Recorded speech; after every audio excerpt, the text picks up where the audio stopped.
Now we're going to talk about medieval manuscripts that were painted by or commissioned by women.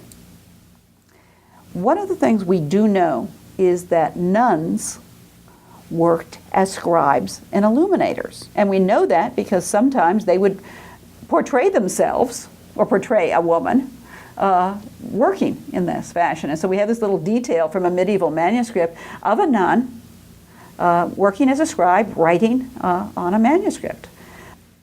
It would be in the convent or in the abbey that women would be able to practice as a manuscript illuminator, as a painter. And medieval nuns, I should explain that medieval nuns had to have a dowry. So they're usually going to be of the upper class or the middle class, and certainly the abbesses are generally going to be from the upper class, and they're going to be educated women. And the convents often had schools. So maybe not every single person in the abbey might be able to read and write, but that is where you're going to find the highest concentration of educated women who actually are practicing reading and writing. And some of them would be very, very highly educated, as we will hear later.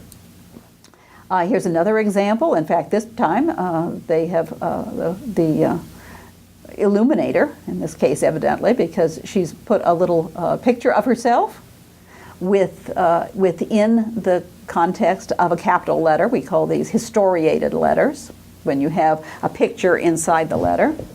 And she's left her name, Guda. So Guda is a 12th century nun. Now, one of the women artists who we also know as a painter, because she left an inscription. We know nothing about her, but her name is Ende. And she was the painter of one of the Spanish Beatus Apocalypses. Okay, I've got to explain a little bit what that is. The Apocalypse is the last book of the Christian Bible. It's the book of Revelation.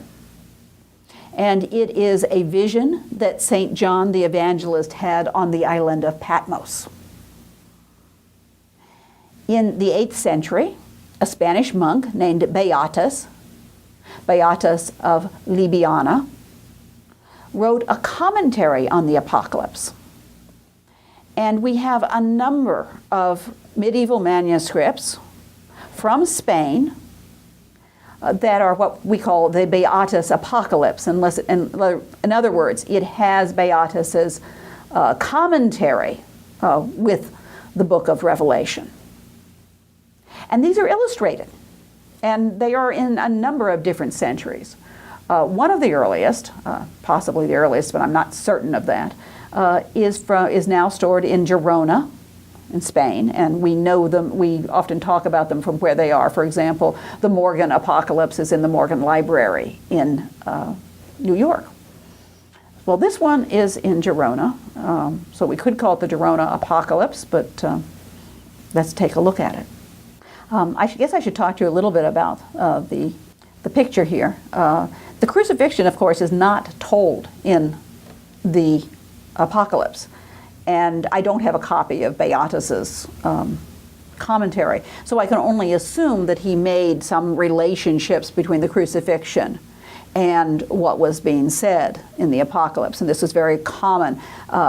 Medieval commentators often do this. They'll take different parts of the Bible and find additional meanings and relate them to things in the life of Christ. But as you can see, you have a crucifixion here, very brightly colored. And the design is, the figures are not at all realistic. You would not expect that in this place and in this time. And I do need to caution students, because of course not all of you are art students and not all of you have taken something about medieval art. Sometimes I'll have students writing about these and they seem to think that if they are not realistic in style, there's something wrong with them.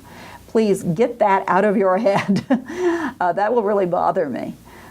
Because during the Middle Ages, you do have periods where there is some classical influence and you have more three-dimensionality. But much of medieval art is more abstract in style, which many people feel it shows that it's a more spiritual style, because it's not trying to imitate the the material world. Now that's not blanket, that doesn't cover every single work of art, but you can't say something is abstract, in other words simplified, that they're not showing accurate anatomy. Well, they're not Renaissance artists. You might be able to say this for some artists in the 15th or 16th century or later, when they are trying to attempt to create believable art, but don't do it to medieval artists. So what we have here is a brightly colored background with the crucifixion in the center. And I want to point out a few of the details in the crucifixion.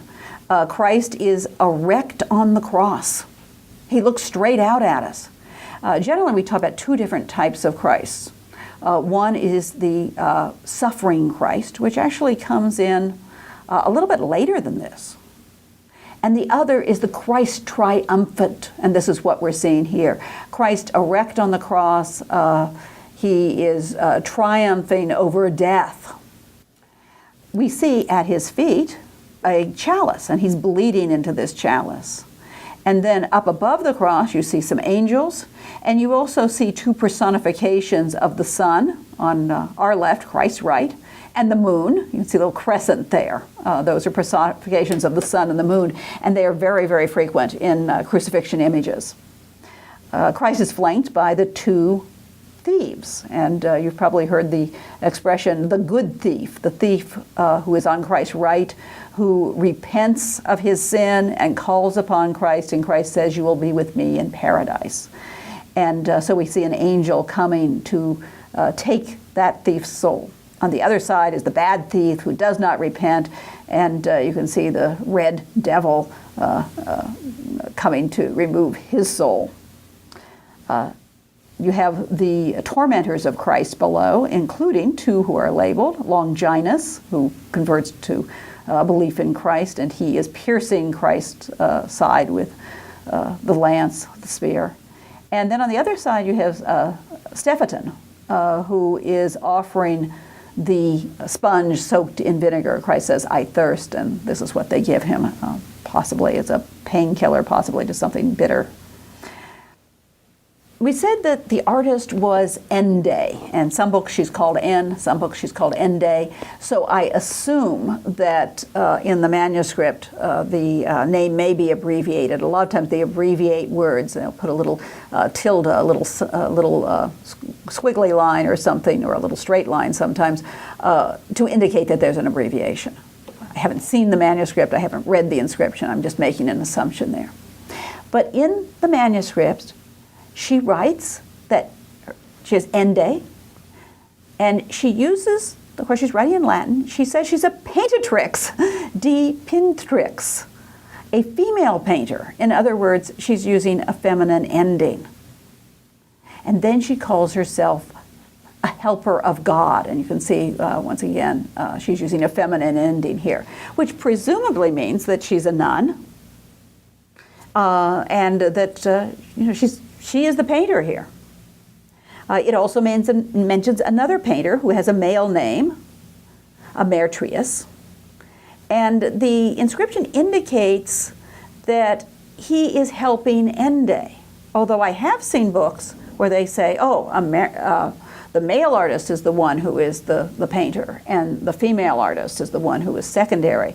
But as I understand it, the inscription indicates that the female painter was assisted by the male painter.